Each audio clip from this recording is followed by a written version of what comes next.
ở ngoài kia á, thì thế giới nó đang phát triển và cái thời đại kinh tế này mọi thứ đang phát triển theo cấp số nhân và cấp số lũy thừa. Nghĩa là những ai mà đang đi theo được với xu hướng thế giới thì thu nhập của họ sẽ tăng và càng tăng hơn rất nhiều nữa nè cả nhà. Còn chúng ta nếu như chúng ta vẫn cứ kềm giữ mình và vẫn cứ ở trong nhà thôi và không dám bước ra ngoài để làm gì hết thì có thể mãi mãi chúng ta vẫn vậy thôi, hoặc là có nhích lên thì cũng gần 10.000 thôi. Thì làm như thế nào? Tất cả những cái này để mà nói rằng chúng ta cần phải làm cái điều gì đó, và hy vọng rằng các GIA ở đây sẽ là đại diện cho những đại sứ rất là tuyệt vời của Việt Nam để mà có thể bước ra toàn cầu để làm được những cái điều rất là tuyệt.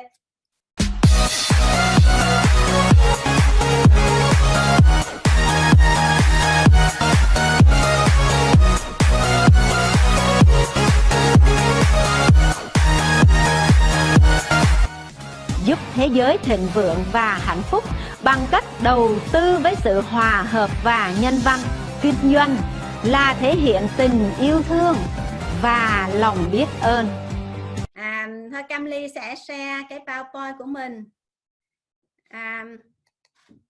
Thì hôm nay Cam Ly giới thiệu với mọi người về cái cơ hội được hợp tác với Cam Ly Platform. Chúng ta sẽ có được một cái bức tranh rộng hơn.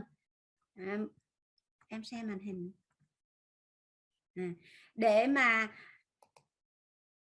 biết được rằng là chúng ta đang tham gia vào một cái công việc kinh doanh như thế nào, được không cả nhà?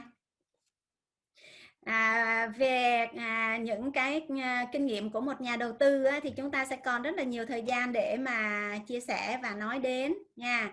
Mọi người có nhìn thấy cái màn hình chưa ha? Rồi ha. Thank you.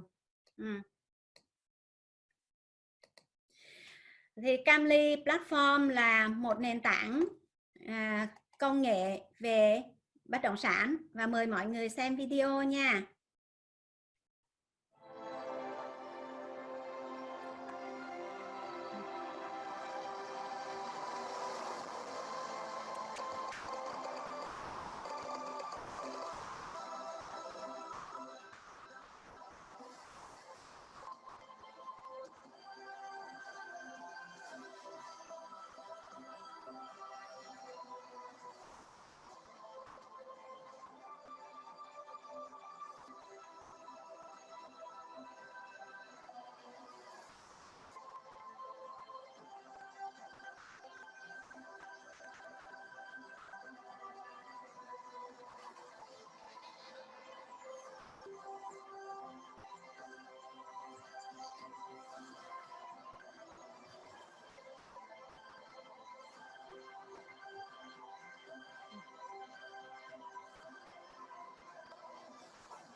Lan tỏa yêu thương vững bước toàn cầu.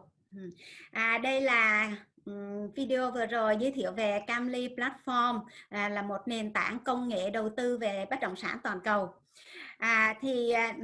Nền tảng công nghệ Cam Ly để làm gì? Đây là một nền tảng mà có thể được kêu gọi vốn vào để mà đầu tư vào bất động sản trên rất là nhiều nước. Chúng ta sẽ bắt đầu bằng Hoa Kỳ, vì cái nền kinh tế và nền bất động sản ở tại Hoa Kỳ là minh bạch và rõ ràng nhất, và chúng ta bắt đầu từ đó, và sau đó chúng ta sẽ còn rất là nhiều thị trường tuyệt vời ở trên khắp toàn cầu nữa, vì trái đất này là của chúng mình nha các bạn. trái đất này là của chúng mình, nên chúng ta sẽ có rất là nhiều cái cơ hội để mà lan tỏa trong cái công việc của chúng ta. Và đây cũng là một cái nền tảng mà kết nối các bên nhà đầu tư, chủ dự án, rồi các dịch vụ hỗ trợ trung gian như là luật sư, kế toán, ngân hàng, tư vấn thuế, xây dựng, vân vân và vân vân. Đây là một nền tảng mà hỗ trợ cho các dự án và các công ty bất động sản danh tiếng nhất tại Mỹ kêu gọi vốn trên toàn thế giới. Và đây cũng là cơ hội mà các nhà đầu tư ở Việt Nam nè, ở châu Á có thể tiếp cận với các dự án lợi nhuận cao, bắt đầu là từ Hoa Kỳ. Việc này là trước đây chưa có, và chúng ta ứng dụng cái nền kinh tế chia sẻ là xu hướng phát triển trong thời đại mới này, vào thời đại hoàng kim, và những cái điều này gần như là trước đây chưa có một cái nền tảng hoặc là một cái dịch vụ nào mà giúp cho chúng ta một cách thuận tiện như vậy. Và cách sử dụng sẽ là rất là đơn giản. Chúng ta tìm hiểu thông tin đầu tư và về các cái gói đầu tư ở trên cái nền tảng và trực tiếp trên cái app Camly. Và app Camly cũng sẽ được ra đời rất là sớm, trong tháng 6. Và chúng ta ở đây là chúng ta đang được chuẩn bị trước. Chúng ta cùng xây dựng cái cộng đồng, được huấn luyện, được đào tạo thị trường, làm quen với thị trường, và chúng ta có thể tham khảo trước những cái sản phẩm rất là đơn giản để mà chúng ta vừa có kinh nghiệm. Khi mà chúng ta được bước vào với cái nền tảng platform Camly nữa là chúng ta đã rất là rành rồi, để mà chúng ta thao tác rất là nhanh và chúng ta tiến ra toàn cầu rất là nhanh nha cả nhà. Thì cơ hội ở đây là gì? Đó, như là chúng ta thấy rằng là các nhà đầu tư ở Việt Nam này, ở châu Á này là có nhu cầu rất là cao về tìm hiểu và tìm kiếm những cơ hội đầu tư bất động sản ở nước ngoài, và đặc biệt là ở Hoa Kỳ. Các nhà đầu tư hiện tại chưa có cái kênh nào để mà giúp họ tìm hiểu một cách rộng rãi.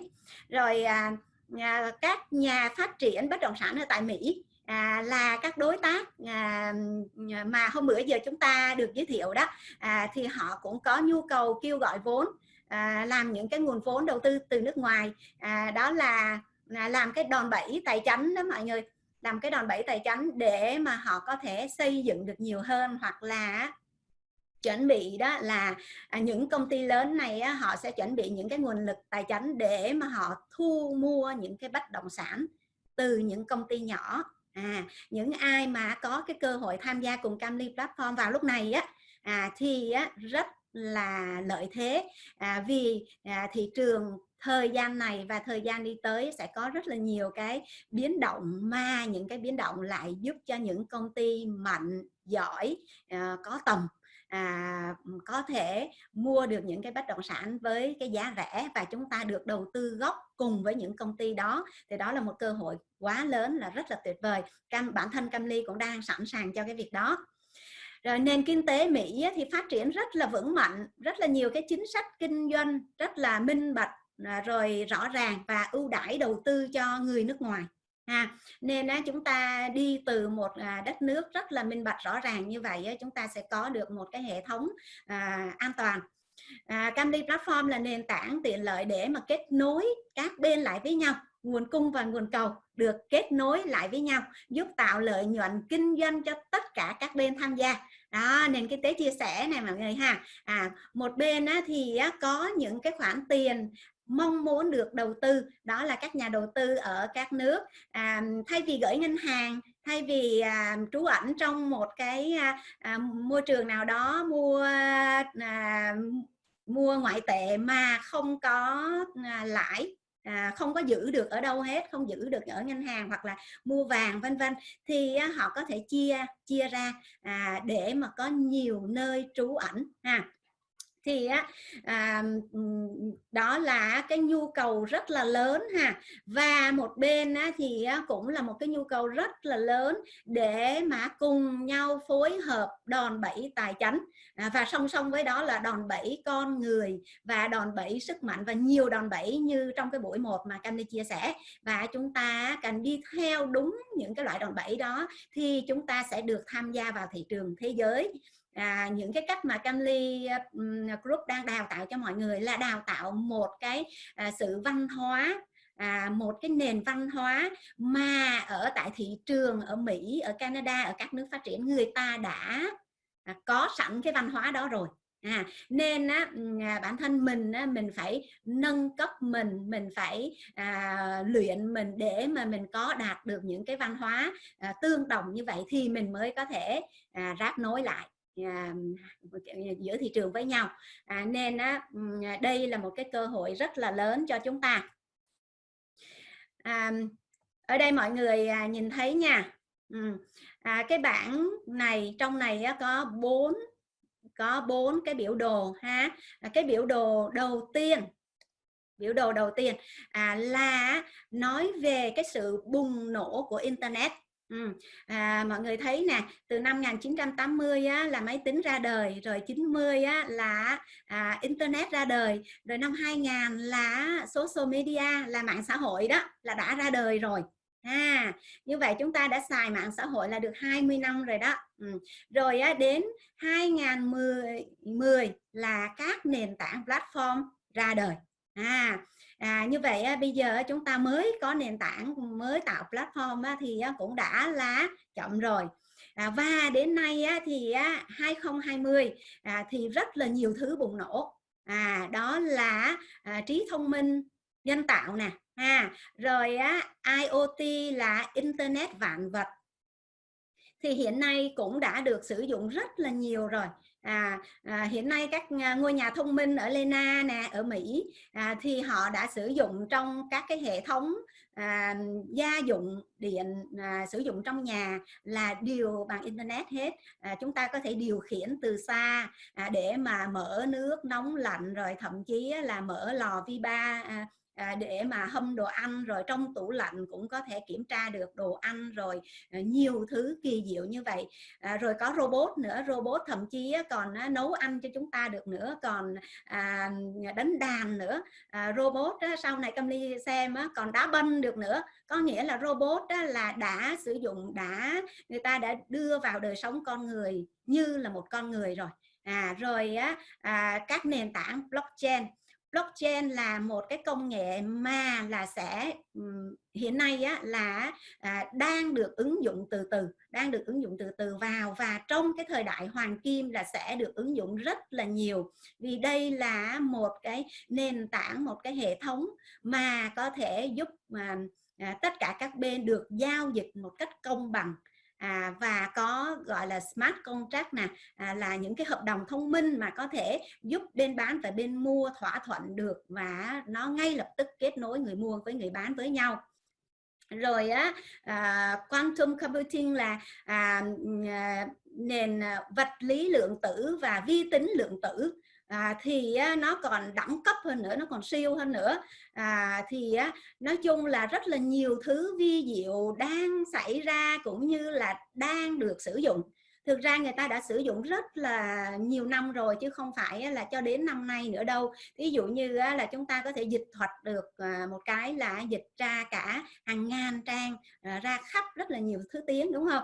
Rồi có những cái thiết bị mà gắn vào tai, ai nói tiếng gì mình cũng được phiên dịch ra được tiếng Việt, hoặc là ai nói tiếng gì cũng được phiên dịch ra tiếng Anh, vân vân, để mình sử dụng. Thì tất cả những cái công nghệ đó nó đã mang con người đến một cái sự bùng nổ rất là lớn. Thì ở đây trong cái bảng thứ hai chúng ta nhìn thấy rằng là có bao nhiêu cái website ở trên thế giới. Thì ở đây có con số thống kê là 1,7 tỷ cái website. Website thì nó đại diện cho một cái business, Hoặc là một cái business có nhiều sản phẩm á, thì có thể một website đại diện cho một sản phẩm. Thì mọi người thấy cái sự tăng trưởng nó cũng là tăng trưởng lên rất là cao, rất là đột biến nè. Và nó cũng sẽ không dừng ở đó là chắc chắn. Và mỗi một người nếu như mà có được một cái tinh thần kinh doanh thì cũng sẽ tạo lập cho mình được những cái website hoặc là những cái page hoặc là đi theo những cái nền tảng như là Facebook, YouTube vân vân để mà mình có thể kinh doanh được. Rồi. Cái bạn ở bên dưới này là thống kê về GDP đầu người, có nghĩa là thu nhập bình quân của một người tại một quốc gia. Thì thu nhập như thế nào mọi người nhìn ở đây ha, bên cái cột này, cái con chuột là mọi người nhìn thấy đúng không? Rồi ở đây wow, Singapore lên tới 60 mấy ngàn đô một năm này cả nhà. Wow, không ngờ Singapore mà giàu dữ vậy, người dân của họ quá là chất lượng luôn. Rồi Switzerland nè là thu nhập lên tới 60.000 một năm. Nước Mỹ vậy mà lại nằm dưới là 50 mấy ngàn một năm, và vẫn trên nước Anh nè, Úc, Canada, Nhật vân vân. Đó. Thì người ta cũng là ít nhất cũng phải là 30 mấy ngàn một năm nè. Rồi bây giờ mình xem nhà mình là có thu nhập bao nhiêu một năm nha. Ồ, nó nằm dưới này luôn nè. Đây, India nè, đó là chắc ở đâu đó chắc khoảng 5-6 ngàn gì đó đúng không? Rồi mình còn nằm dưới India chút xíu nữa đó cả nhà.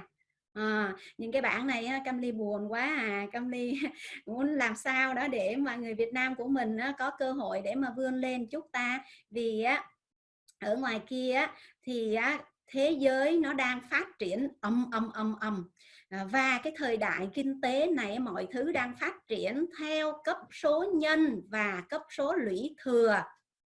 Nghĩa là những ai mà đang đi theo được với xu hướng thế giới thì thu nhập của họ sẽ tăng và càng tăng hơn rất nhiều nữa nè cả nhà. Còn chúng ta nếu như chúng ta vẫn cứ kềm giữ mình và vẫn cứ ở trong nhà thôi và không dám bước ra ngoài để làm gì hết thì có thể mãi mãi chúng ta vẫn vậy thôi, hoặc là có nhích lên thì cũng gần 10.000 thôi. Thì làm như thế nào? Tất cả những cái này để mà nói rằng chúng ta cần phải làm cái điều gì đó, và hy vọng rằng các GIA ở đây sẽ là đại diện cho những đại sứ rất là tuyệt vời của Việt Nam để mà có thể bước ra toàn cầu để làm được những cái điều rất là tuyệt. Rồi ở bên đây là cái bảng so sánh về cái giá bình quân của bất động sản nha, giá nhà nha. Thì mọi người thấy so sánh nè, New Zealand cái giá của nó rất là cao. Cam Ly chưa có nhìn rõ đây cái số nó là bao nhiêu. Nói chung nó cũng là tương đối thôi ha. Rồi Australia thì nó cũng cao hơn nè, Britain là Anh nè, rồi Canada cũng rất là cao này cả nhà. Nước Mỹ nè, nước Mỹ mà giá nhà lại thấp hơn những nước này rất là nhiều nè cả nhà thấy không? Đó. Thì như vậy thì chúng ta ra được một số cái ý, đó là gì? Thứ nhất là mọi việc là đang phát triển quá nhanh, quá là khủng khiếp. Rồi thu nhập của mọi người cũng đi quá nhanh, quá khủng khiếp. Rồi như vậy thì chúng ta cần làm gì đó, thì có phải rằng chúng ta cần học được những cái tư duy của những người thành công và chúng ta chọn nơi chốn nào đó để mà kinh doanh đầu tư cho đúng, cho tốt không? Thì với rất là nhiều cái số liệu thống kê thì giá cả của bất động sản ở Mỹ nó lại rẻ hơn rất là nhiều nước. Chính vì vậy mà chúng ta được chọn cái bất động sản để mà chúng ta thực hiện đầu tiên. Và đương nhiên Cam Ly Platform không chỉ là dừng lại ở bất động sản nha cả nhà, mà sẽ còn nhiều cái loại hình đầu tư khác nữa. Chuyện đó chúng ta nói sau ha. Thì đây là bức tranh toàn cầu, ước tính thị trường bất động sản toàn cầu nè. Toàn cầu là 372.000 tỷ đô. Thì con số này nó là một con số lớn cũng khủng khiếp luôn.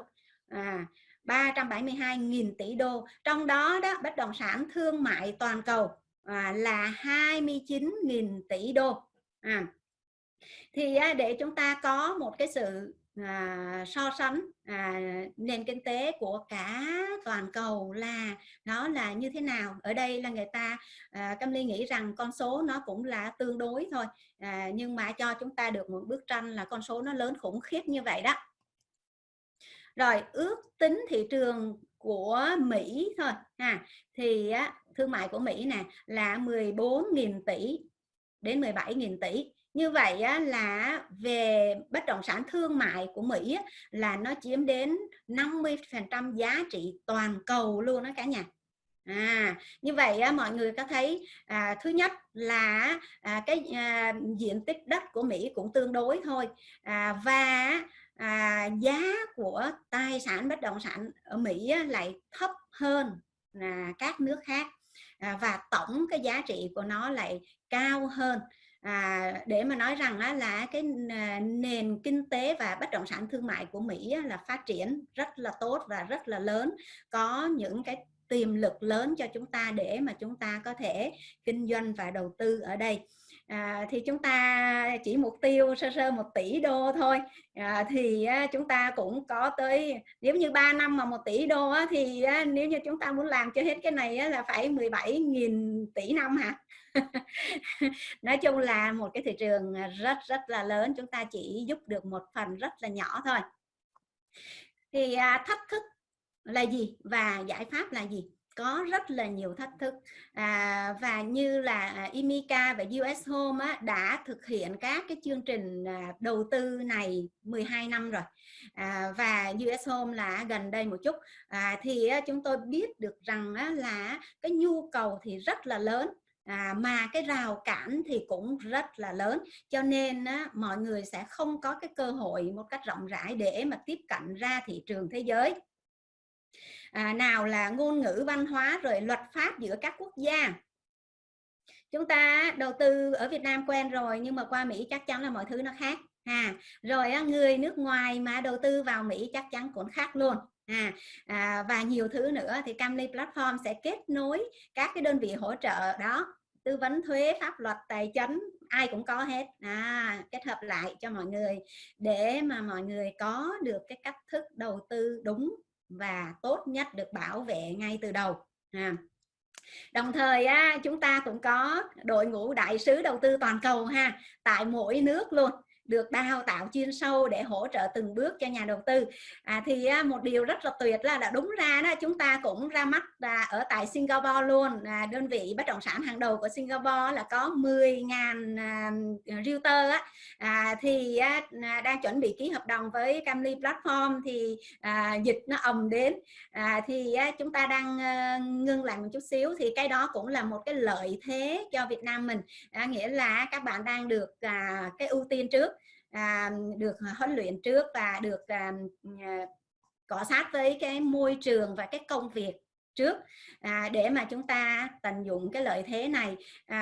Sau một chút thì chúng ta sẽ bắt đầu ra mắt ở tại Singapore, Hàn Quốc, Nhật Bản, Dubai, Ấn Độ, là 5 nước châu Á, và các nước thì cũng đều có những công ty bất động sản mà họ rất là cần những cái sản phẩm này để mà họ bán và họ được hưởng những cái quyền lợi chính sách ở đây.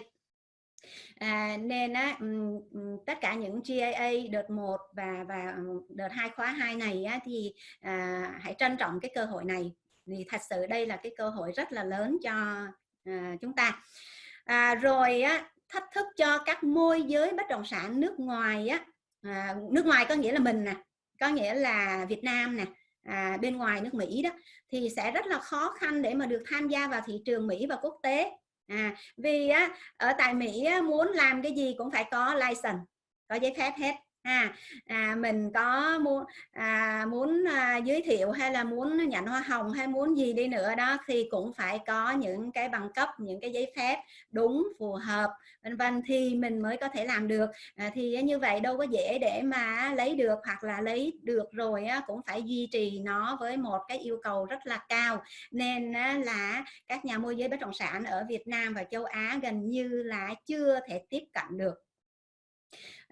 Và như vậy những cái dự án mà được đưa lên Camly platform á, thì lại có những cái thông tin rất là minh bạch rõ ràng của thị trường để mà GAA có thể đầu tư hoặc là chọn lựa cho nhà đầu tư của mình một cách rất là thoải mái và có thể hoạt động kinh doanh được, nhận thu nhập, được nhận hoa hồng, được nhận các cái khoản theo đó. Tại Camly Platform thì chúng ta có những đội ngũ thẩm định dự án rất là giàu kinh nghiệm, chọn ra những cái dự án tốt nhất tại nước Mỹ để mà giới thiệu đến các nhà đầu tư. Thì bữa giờ mình chỉ mới mời chút ở đỉnh thôi đó, ít thôi đó, mà ai cũng là mong muốn đăng ký tên để mà được nói chuyện với mọi người. Nhưng mà chúng tôi chỉ chọn lựa những đơn vị nào mà rất là thân, đi được rất là lâu năm rồi để mà được nói chuyện ở đây.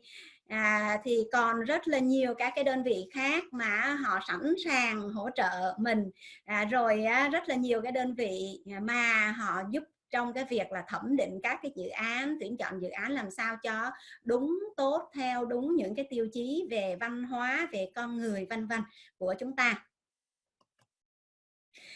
Ở đây là một số cái trang mà rất là rộng rãi, được công bố rất là rộng rãi ở trên internet. Chúng ta có thể vào và chúng ta có thể xem các cái bất động sản với giá cả như thế nào, vị trí ra sao, vân vân. Thì mọi người xem nha, đây là trang LoveNet nè, rồi có các cái bất động sản địa chỉ nè, giá cả nè, hình ảnh nè, rất là phong phú, rất là nhiều bất động sản ở trong đây. Cái trang này là một trang bất động sản thương mại, bất động sản thương mại nghĩa là họ bán office building, shopping mall, những cái mà những bất động sản để mà kinh doanh đó, với những cái giá trị vài triệu đô trở lên. Thì bạn nào có nhu cầu thì có thể vào trong đây để mà tìm xem ha. Rồi thí dụ như là trang Zillow nè, mọi người xem nè, ở đây là đang tìm là ở Los Angeles, đây là nhà được bán ở Los Angeles nè, nó là một con số rất là lớn ha. Và các cái căn nhà được nêu rất là rõ ràng, là giá cả bao nhiêu, vị trí ở đâu như thế nào, căn phòng như thế nào, rồi thậm chí mình còn được đi vào các căn nhà này để xem 3D luôn. Và có nhiều cái phương tiện về công nghệ thông tin giúp cho mình tiếp cận với những căn nhà này rất là tốt. Thì đó, giá cả cũng đầy đủ, địa chỉ này kia, mọi thứ đầy đủ. Vì nền kinh tế của Mỹ và bất động sản ở Mỹ thì nó là minh bạch, nó rõ ràng như vậy đó. Mình muốn check coi cái nhà này là họ mua giá bao nhiêu. Ồ, cái nhà này wow, ôi, đẹp quá, 165 triệu. Và mình xem họ đã mua bao nhiêu và bây giờ họ bán mình giá như vậy thì mình cũng đều kiểm tra được hết cả nhà, hoặc là nó đã qua được bao nhiêu chủ rồi, mỗi chủ tên gì, mua bao nhiêu và bán bao nhiêu, sửa chữa như thế nào và có những cái nguồn gốc như thế nào thì nó cũng minh bạch hết trên mấy cái trang này. Nên chúng ta trở thành một GAA, chúng ta cần biết cũng như là sẽ được hướng dẫn, huấn luyện để mà chúng ta vào những cái trang này chúng ta tìm kiếm thông tin cho khách hàng luôn. Và khách hàng muốn mua chắc chắn là sẽ cần các GAA, sẽ cần các bạn tư vấn. Chứ khách không thể nào đi trực tiếp, và có trực tiếp với những người realtor này đi nữa họ cũng không có thêm không bớt được cái gì hết. Mà họ được các GAA hỗ trợ tận nơi tận chỗ, thì họ lại vừa được hỗ trợ tại Việt Nam mình, lại vừa được hỗ trợ bởi các realtor ở các cái trang này của các cái bất động sản này, cho nên họ được hỗ trợ nhiều hơn. Nên các GAA vẫn phát huy được những cái vai trò rất là tốt, và đương nhiên GAA tham gia thì đều có các cái khoản hoa hồng khi mà chúng ta có những cái giao dịch. Rồi Redfin cũng như vậy. Rồi có trang Realtor nữa, mà không có chụp hình ở đây thì mọi người vào trong internet đó là sẽ có rất là nhiều cái thông tin. Và Camly nói đùa rằng là bây giờ là tặng hoa là nhiều quá rồi, thì bây giờ mình lấy những cái nhà biệt thự này nè đem về tặng cho khách hàng nha các bạn.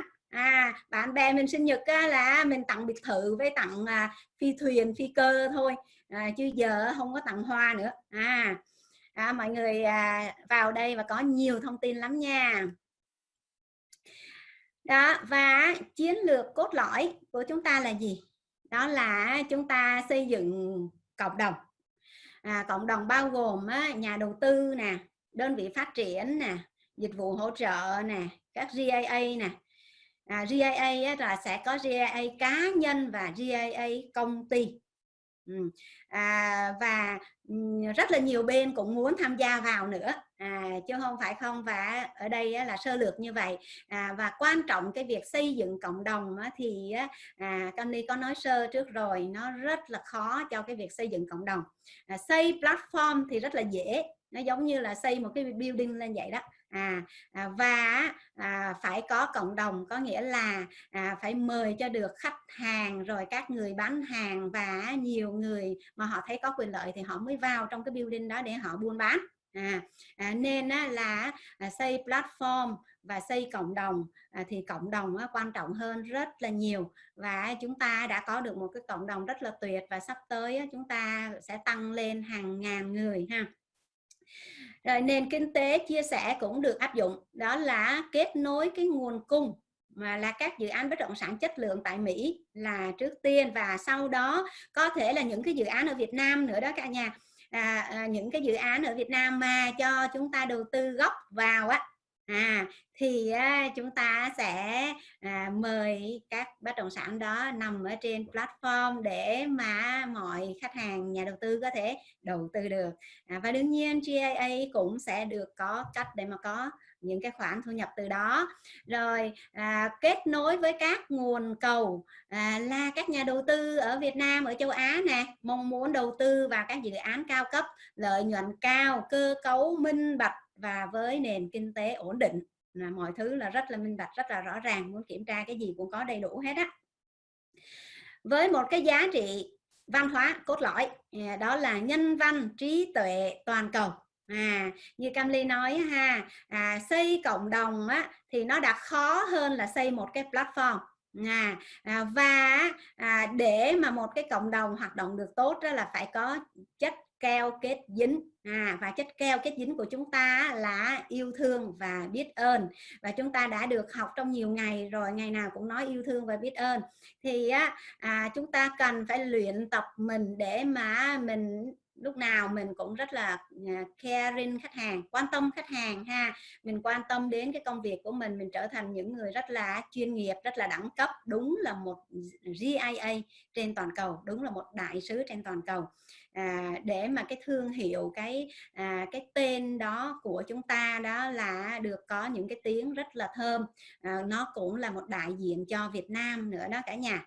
Và cái platform này là đương nhiên là xuất phát là từ Việt Nam và sẽ mang danh để mà đi khắp nơi trên thế giới.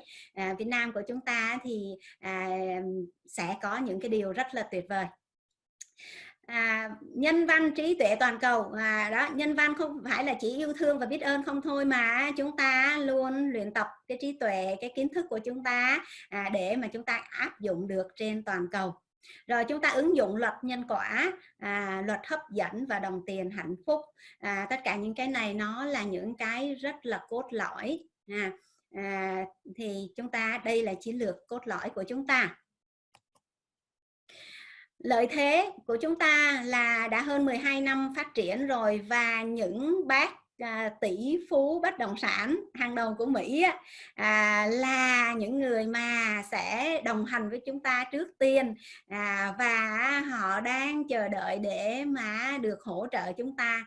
Họ chia tay ra để mà bắt tay với chúng ta.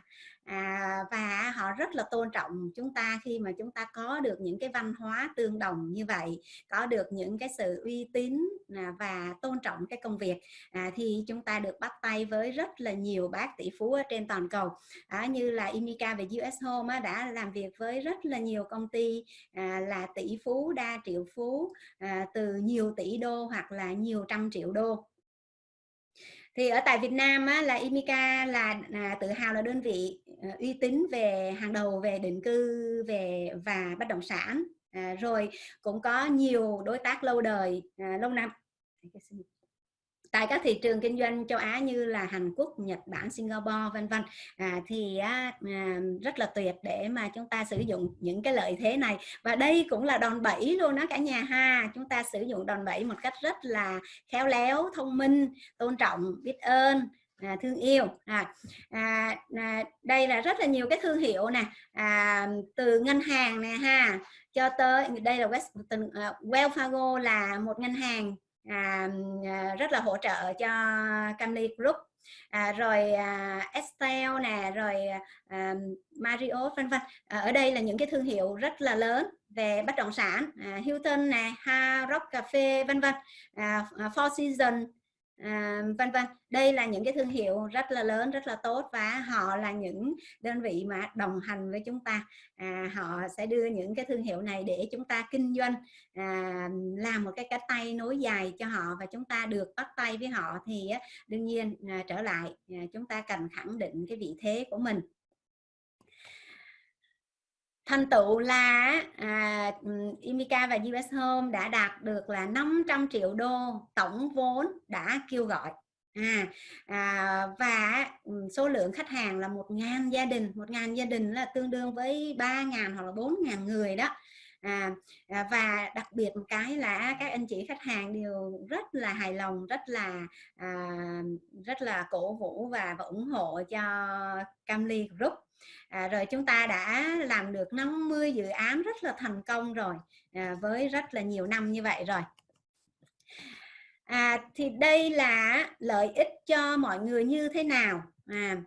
Lợi ích cho nhà đầu tư nè, đó là nhà đầu tư được tiếp cận với thị trường bất động sản Mỹ và quốc tế. Thông qua cái platform này, khách chỉ cần lựa chọn, lướt và lựa chọn những cái hình thức đầu tư phù hợp với mình, rồi được tận dụng cái lãi suất kép.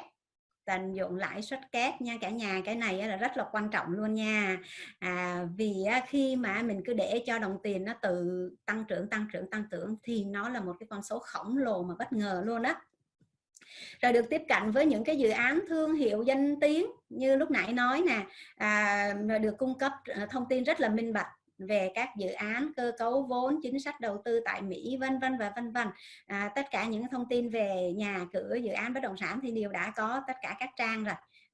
Rồi được hỗ trợ tận tâm từ các GIA trên toàn cầu. Đó chính là các bạn là những người hỗ trợ cho khách hàng, và khách hàng sẽ luôn cần các bạn để mà được tư vấn, được hỗ trợ trong những cái việc, rất là nhiều việc ở trong cái việc đầu tư của họ. Lợi ích cho GIA cá nhân và doanh nghiệp. Tất cả những ai mà muốn tham gia vào thị trường này thì chúng ta đều chào đón, bất kỳ đó là cá nhân hay là doanh nghiệp thì cũng đều có được những cái cách để mà chia những cái lợi nhuận được rất là tốt. Được chọn lựa được bất động sản Mỹ và quốc tế phù hợp với tiêu chí kinh doanh. Ví dụ như là có công ty rất là mạnh về đội ngũ, có khách hàng thì có thể nhận luôn một cái dự án độc quyền cũng được. Hoặc là có những cái kênh đầu tư riêng nào đó mà chúng ta muốn thì chúng ta cũng có thể được lựa chọn. Rồi chúng ta được tiếp cận nguồn khách hàng khổng lồ tại Việt Nam và trên thế giới.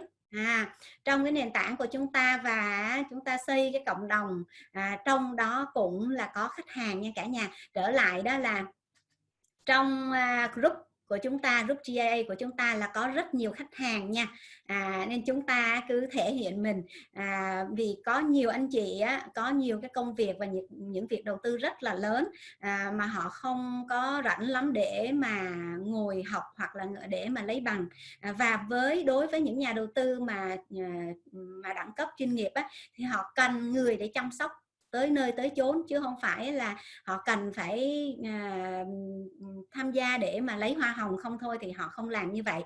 Có lẽ là có một số anh chị đang có mặt ở đây thì Camly cũng biết rằng đó, các anh chị phần lớn là tham dự và nghe để mà hiểu về tình hình, nhưng mà lại không có nhu cầu để mà lấy certificate đó.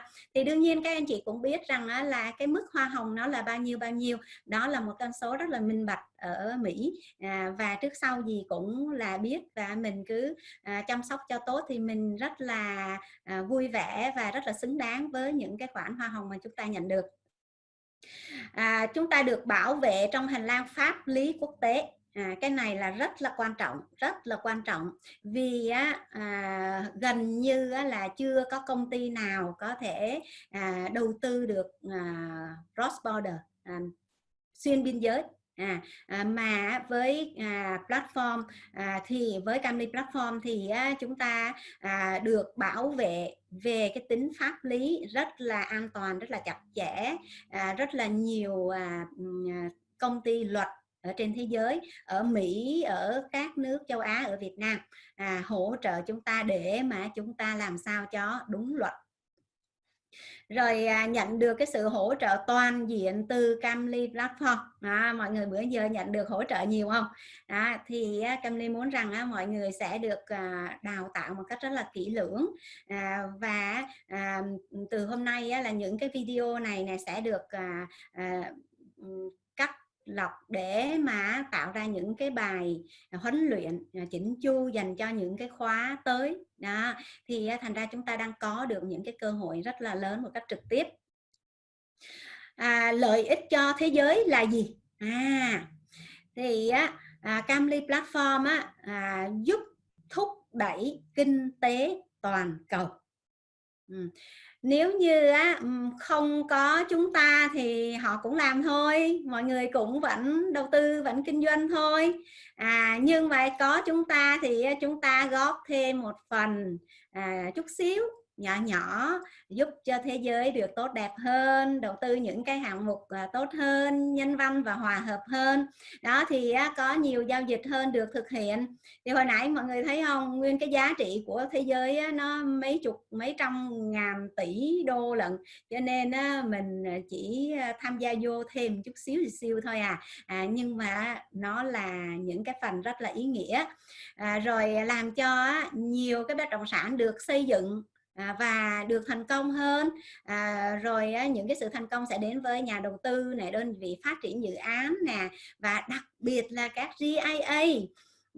Chúng ta đang ở một cái vị thế rất là tốt, được chăm sóc nè, được cho đi vô điều kiện, các bạn được cho rất là nhiều nha, từ những cái kiến thức về kinh doanh, về đầu tư và những cái ngóc ngách là các bạn được hỗ trợ rất là nhiều, và chúng ta cũng sẽ có rất là nhiều buổi business coaching nữa để mà giúp cho chúng ta phải kinh doanh được rất là tốt, để chúng ta có đà chạy trước, để mà các nước khác, Nhật họ cũng đang rất là đón chờ nè, và các cái hợp đồng là đã được thảo hết rồi mà vẫn chưa ký, và họ đang hối để mà ký xong và chúng ta sẽ triển khai ở các nước đó. Nên chúng ta đang được có cái lợi thế trước, thì hãy tận dụng cái lợi thế này.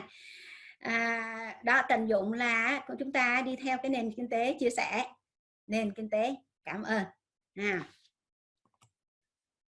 Mục tiêu 3 năm là có được 100.000 người dùng trên thế giới, với một vốn kêu gọi đó là 1 tỷ đô. Nó nhẹ nhẹ vậy thôi 100 người dùng này là ở Việt Nam Camly nghĩ rằng khoảng là 20.000, khoảng 20.000 cho đến 30.000. Chúng ta xây dựng những cộng đồng và có nhiều người dùng như vậy, với cái số lượng người dùng dự kiến tăng gấp đôi mỗi năm, với những cái nguồn vốn kêu gọi thì cũng sẽ tăng nhân hàng năm, để tạo dựng cái cộng đồng uy tín, vững mạnh và phát triển bền vững với những cái giá trị cốt lõi của chúng ta Đó, cái hình thức kinh doanh là nền kinh tế chia sẻ, có nghĩa là chúng ta chia sẻ lợi nhuận hoa hồng đến tất cả các bên tham gia, miễn là có tham gia vào thì sẽ được chia sẻ. Làm như thế nào để mà chia sẻ được như vậy? Đương nhiên là cũng đã có những cái cách rất là tuyệt rồi, và có những nhà nghiên cứu đã nghiên cứu được rất là nhiều từ nhiều công ty ở Mỹ, ở các nước thế giới, để mà đưa đến cho Camly platform những cái công thức đúng, để mà mọi bên đều có lợi, mọi bên đều nếu tham gia vào thì có hoa hồng, có lợi nhuận hết. Sự kiện ra mắt Camly platform là vào tháng 1 2020. đã có gần 1.000 khách hàng đến tham dự và tham dự trò chơi và rất là hào hứng. Đây là một event rất là đẳng cấp.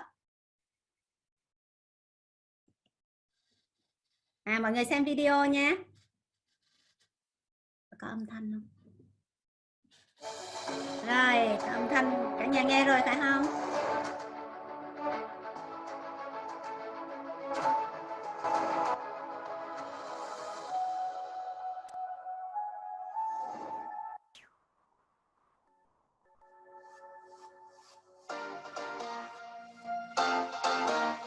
Có robot ở Nhật qua thăm chúng ta nữa đó nha. Đây là các đối tác ở Nhật và ở Hàn Quốc nè cả nhà.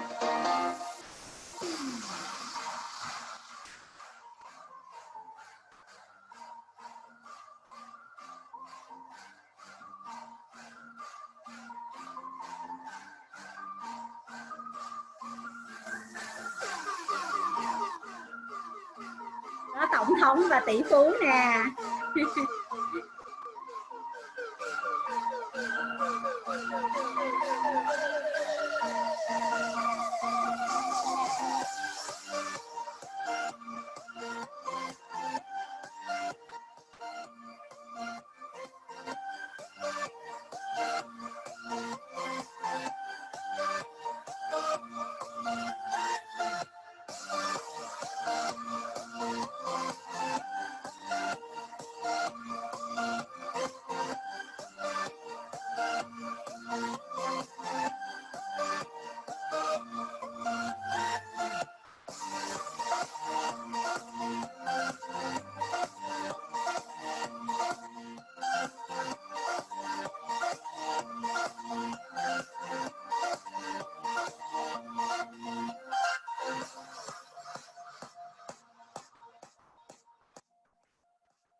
Cam Ly hát ở sự kiện đó, hôm nào Cam Ly sẽ hát cho mọi người nghe nha.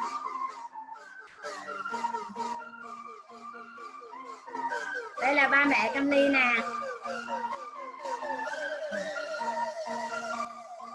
Đây là lễ ra mắt nè.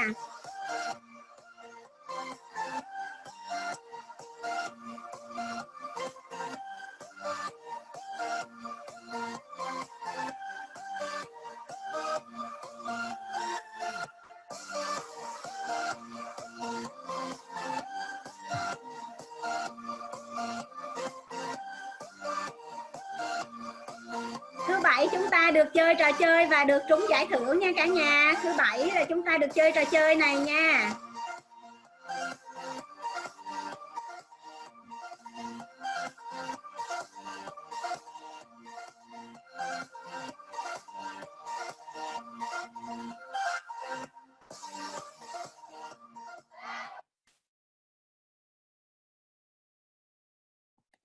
Rồi, tuyệt vời lắm. Một lần nữa, đây là triết lý kinh doanh là dựa trên đồng tiền hạnh phúc, tư duy tích cực, luật hấp dẫn và luật nhân quả. Điều này rất là quan trọng với tập đoàn chúng ta. Nó không phải là đơn giản để mà chúng ta có thể bước ra toàn cầu một cách rất là vững mạnh được, mà phải có điều gì đó, có những cái quan trọng gì đó. Thì Cam Ly và đội ngũ thường xuyên nhắc mọi người về những cái triết lý này. Đó là đồng tiền chúng ta có hai mặt và chúng ta chọn mặt hạnh phúc để mà tạo những cái giá trị hạnh phúc, để có năng lượng hạnh phúc. Từ đó thì mình mới có thể nhân lên nhiều lần, tăng trưởng mạnh mẽ trên một nền tảng an toàn, điềm tĩnh, bình an, vững mạnh. Thì đó mới chính là cách làm giàu bền vững. Và nói là tiền hạnh phúc là tiền như thế nào, đó là đồng tiền có những cái năng lượng tích cực đi theo, thì chúng ta cũng sẽ được hướng dẫn rất là kỹ lưỡng. Mấy hôm nay thì cũng đã được hướng dẫn rồi đó nha. Tầm nhìn và sứ mệnh của Cam Ly Group là giúp cho thế giới được thịnh vượng và hạnh phúc bằng cách đầu tư hòa hợp và nhân văn. Có nghĩa là việc giàu có và thịnh vượng ai cũng mong muốn cả, và chúng ta còn mong muốn có thêm hạnh phúc nữa. Chúng ta cần thêm cái hạnh phúc để mà được đầy đủ, bằng cách đó là đầu tư phải rất là hòa hợp. Hòa hợp ở đây sẽ được diễn tả ra rất là nhiều cái yếu tố chi tiết ở trong việc chọn lựa dự án nè, rồi các bên liên quan dự án trong cái việc xây dựng, cho đến là khách hàng của dự án, cho đến là những người ở trong những cái dự án đó, vân vân. Mọi người thấy là như Western Well họ rất là kỹ, họ làm cho những khách ở trong cái tòa nhà của họ rất là vui, rất là hạnh phúc. Đó là một trong những cái tiêu chí về cái việc hòa hợp và nhân văn đó. Thì chúng ta cũng chọn lựa rất là kỹ lưỡng để mà có được những cái dự án như vậy để mà chúng ta đầu tư cùng. Thì chúng ta bước vào kinh doanh là để mà hít cho thế giới tiến về phía trước, để mà chúng ta có thể tạo ra được giá trị để cải thiện đời sống con người, để thế giới thành một nơi tốt đẹp, thịnh vượng và hạnh phúc hơn. Để khi chúng ta rời đi thì chúng ta phải lưu lại một hành tinh thông minh hơn, tử tế hơn, nhân văn hơn, trọn vẹn hơn so với khi ta đến. Ta làm cái điều đó bằng cách chia sẻ những gì ta biết. Những gì ta biết đó là những điều mà người khác đã cho ta, đã dạy ta, đã hướng dẫn cho ta, những kinh nghiệm mà ta đã đạt được. Và mỗi người cho dù có làm kinh doanh hay là không thì nhớ rằng kinh doanh là một điều mà thể hiện tình yêu thương và lòng biết ơn. Vì khi mà mình cung cấp một cái dịch vụ, một cái sản phẩm cho khách hàng, lúc nào mình cũng rất là quan tâm đến khách hàng, thì đó chính là yêu thương. Và khách hàng đáp lại với một cái sự biết ơn, và mình cũng rất là biết ơn, rất là tri ân khách hàng. Đây chính là giá trị cốt lõi của chúng ta, cùng với phát triển trí tuệ và hướng đến toàn cầu. Thank you so much. Cảm ơn tất cả mọi người đã lắng nghe Cam Ly. Đi cùng với Cam Ly thì chúng ta sẽ có được thị trường thế giới, và chúng ta sẽ tạo được những cái sự thịnh vượng và hạnh phúc cho thế giới. Và đương nhiên cho thế giới có nghĩa là cho bản thân mình, đúng không? Mình nghĩ rộng ra một chút xíu thì chúng ta sẽ gặt hái được tất cả mọi cái thành quả đó với chúng ta. Thank you so much. Cam Ly đã xong cái bài trình bày của mình, và Cam Ly rất là muốn nghe những ý kiến của mọi người ha. Cảm ơn chị Cam Ly rất là nhiều. Các anh chị nào mà chúng ta đang vô cùng hào hứng với những thông tin mà chị Cam Ly vừa chia sẻ về một nền tảng kinh tế mới, đó là kinh doanh trên nền tảng chia sẻ Cam Ly Platform, thì có thể vui lòng ghi vào khung chat giúp Vi là đồng hành cùng Cam Ly Group phát triển toàn cầu, được không ạ?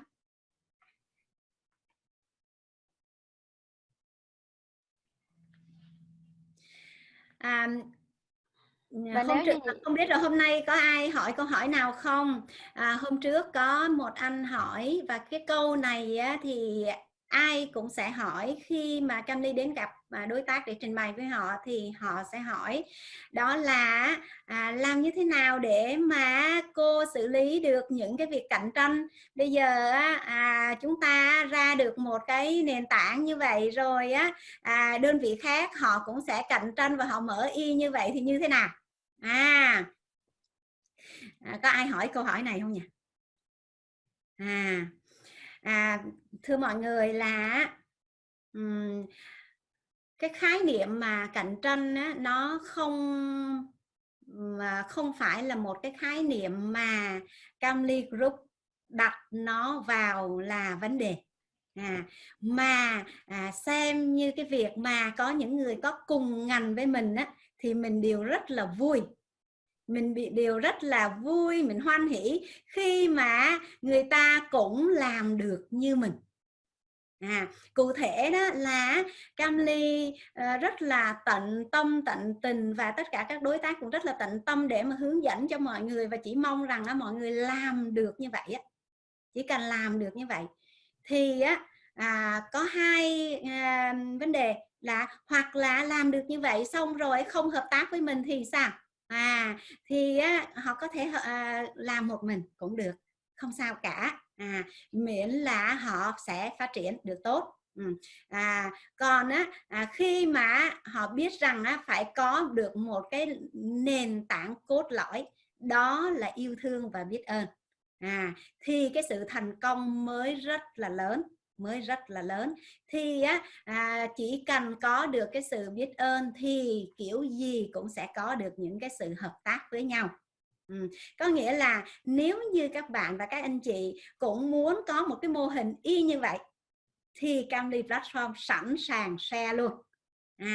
Nếu như mà các bạn và các anh chị làm được như vậy thì đó là một điều tuyệt vời. Và chúng ta không xem đó là cạnh tranh, mà đó là cùng ngành để giúp nhau phát triển.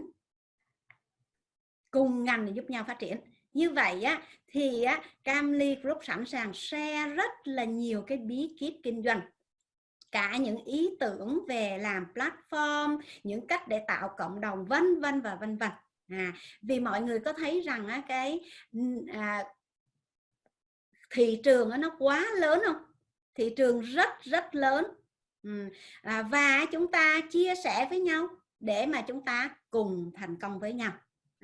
Và nếu như có một công ty nào rất là giỏi về công nghệ, rất là giỏi về thị trường vân vân, muốn tham gia cùng thì chúng ta cũng rất là hoan nghênh. Khi đó chúng ta có thể hợp tác được với nhau với một cái sự yêu thương và biết ơn để mà mở rộng cái thị trường lớn ra nữa. Chúng ta chỉ phục vụ được có 1 tỷ thôi mà. Trong khi đó thị trường quá lớn, cả mấy chục tỷ đô, cả mấy trăm tỷ đô. Và thị trường ở Việt Nam cũng là một cái thị trường rất là lớn, không ai có thể làm hết được. Nên tốt nhất là chúng ta hợp tác với nhau để chúng ta cùng phát triển. Và Camly đã trả lời cái câu này với các bác tỷ phú, là những người mà rất là muốn đầu tư tiền vào cho platform. Và khi mà Camly trả lời xong thì mấy bác nói là tôi ký liền cho cô 10 triệu đô. Đó. Nhưng mà Camly Platform chưa có nhận nha cả nhà. Vì chúng ta cần phải làm trước đã. Lúc nào Camly cũng muốn là làm trước, có được những cái kết quả tốt thì lúc đó mới là đồng tiền hạnh phúc mà. Nên hiện giờ các bác tỷ phú là các đối tác mà được nêu tên đó là họ rất là sẵn sàng. Lúc nào mà Camly gọi là tôi cần tiền là sẽ có tiền ngay. Đó. Thì đó là một câu hỏi rất là khó nha. Rồi ở đây có ai hỏi câu gì hay nữa không nào? Dạ, nếu như những anh chị nào mà có những câu hỏi hoặc là muốn giao lưu, trao đổi gì thêm với chị Camly thì các anh chị cứ mạnh dạn viết câu hỏi vào trong khung chat này và chị Camly sẽ trả lời cho các anh chị nha.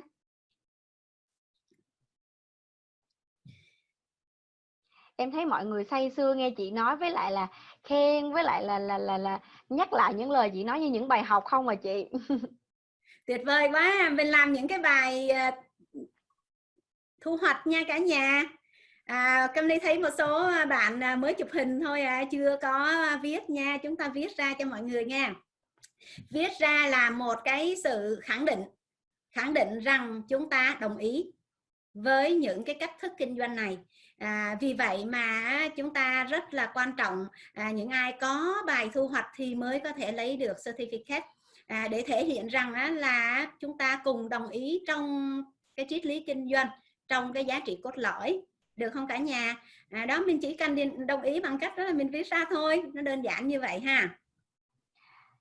Dạ, thưa các anh chị, khi mà chị Ly nhắc về cái việc mà làm certificate thì Vi cũng muốn gửi đến các anh chị một vài nhắn nhủ như sau. Thì ở Emica trong đợt 1 cũng vậy, tiêu chuẩn để các anh chị GA sau khi tham gia khóa học nhận được certificate GAA của Emica thì gồm có 2 điều kiện. Điều kiện thứ nhất đó là các anh chị chúng ta sẽ vào cái ngày cuối cùng chúng ta sẽ tham gia một bài test và vượt qua cái điểm chuẩn theo cái quy định của Emica Group. Thứ hai là chúng ta sẽ có 5 bài thu hoạch đầy đủ cho 5 buổi luôn. Tức là mỗi ngày các anh chị cảm nhận được những bài học về những giá trị gì đặc biệt. Khi nghe những diễn giả của Emica chia sẻ thì có thể viết ra chia sẻ để cùng lan tỏa với tất cả mọi người. Sau đó các anh chị sẽ post cái bài thu hoạch của mình vào trong group GAA, tag tên chị Camly nè, rồi tag tên cả mentor của mình vào nữa, để chúng ta cùng chia sẻ những bài học của mình cho tất cả mọi người, giống như chị Camly vừa nói vậy đó. Chúng ta chia sẻ để cùng thành công. Thì đó sẽ là 2 điều kiện để mà chúng ta có thể nhận được certificate của Emica. Ở đây em thấy có một câu hỏi đó chị ơi, khi nào khóa học coaching tiếp theo vậy chị? đồng nghiệp của em muốn tham gia cùng. Tốt quá ạ. Dạ, thưa anh là qua tuần sau Emica sẽ có những buổi coaching chuyên sâu gọi là business coaching. Thì nếu như mà anh mong muốn có thể giới thiệu cho bạn bè và người thân của mình cùng tham gia, anh có thể liên hệ trực tiếp với mentor của mình để đăng ký cho bạn mình. Ở đây thì em thấy là anh đặt tên chưa đúng với cú pháp đó, là mới chỉ có 99 thôi. Nhưng cú pháp đặt tên GA của mình sẽ bao gồm là mã số ID và tên đầy đủ của mình. Cho nên là không biết là anh 99 đã có mentor chưa ạ? Nếu Cảm ơn cái sự quan tâm của mọi người. Đây là cơ hội rất là tốt. Đúng rồi, chúng ta có những người bạn, người thân thì chúng ta có thể giới thiệu vào để học. Về việc coaching của khóa này á, thì chúng ta vẫn tiếp tục ngày mai và 5 ngày tiếp theo trong tuần tới cho khóa 2 và cả cho khóa 1 nữa. Còn khóa 3 thì chúng ta sẽ lên kế hoạch sau, có thể là tuần tới thì sẽ được thông báo nha cả nhà. Khi mà có kế hoạch cho khóa 3 thì mọi người hãy giới thiệu cho bạn bè của mình vào cùng học nha. Và mình với một cái tinh thần là chia sẻ và cho đi, mình không có gì mà mình phải ngại hết á. Vì thị trường rất là lớn, mình chia sẻ với người khác và người khác có cơ duyên làm được thì cũng sẽ rất là biết ơn mình, và từ đó mình cũng sẽ có được nhiều cái cộng tác. Thì cách thức của mình kinh doanh là một khách hàng luôn phải có 2 GIA. Hồi nãy có chị hỏi là GIA là gì? Là Global Investment Ambassador, là đại sứ đầu tư toàn cầu. Mỗi một khách hàng đều có 2 GIA, nên anh chị nào mong muốn có được bạn bè, có được người hợp tác với mình thì có thể mời thêm để mà chúng ta có được sự hợp tác. Ban đầu thì chúng ta được sự hỗ trợ rất là tối đa từ phía các nhân viên của Emica và US Home để chúng ta có cách để chốt close deal với khách hàng được. Và sau đó chúng ta có thể kết hợp với bất kỳ người nào mà chúng ta đã trở thành GIA. Cảm ơn cả nhà rất là nhiều. Lèo lái con tàu vươn ra biển lớn. Cảm ơn chị Hiền Hòa. Chị Hiền Hòa cần đăng ký có ID nha chị. Tham gia với Cam Ly nha. Cảm ơn chị đã tham gia hôm nay. Rồi cảm ơn mọi người, quá tuyệt. Cam Ly cũng thấy cái năng lượng của mọi người tuyệt vời quá, và Cam Ly rất là tin tưởng về cái sự đồng thanh tương ứng, đồng khí tương cầu, nghĩa là chúng ta không có lý do mà chúng ta ngồi ở đây cùng với nhau để mà nói chuyện với nhau. Chúng ta đều có những cái duyên rất là tuyệt vời, và nếu như có nợ để mà đi cùng với nhau nữa thì tuyệt vời hơn nữa, đúng không? Thì chúng ta có cùng một cái năng lượng để mà giúp nhau được rất là tuyệt. Về cái chuyện cạnh tranh Cam Ly đọc cái cuốn sách đó là Đại Dương Xanh cả nhà. Có cuốn Đại Dương Xanh nói về cái tư duy biến cái sự cạnh tranh trong một cái môi trường đỏ thành một cái đại dương xanh như thế nào. Và Cam Ly vận dụng và áp dụng được để mà không có một cái từ cạnh tranh, tất cả là đều là đồng hành, partner hết. Giống như chúng ta đi ngoài đại dương chúng ta cùng đánh bắt cá, có thuyền lớn có thuyền nhỏ, thuyền lớn thì bắt được cá lớn, thuyền nhỏ bắt được cá nhỏ, đâu có ai đụng độ gì nhau đâu. Chúng ta nên hỗ trợ nhau, và đi ra đại dương thì sẽ có rất là nhiều, cần rất là nhiều sự hỗ trợ đồng hành với nhau.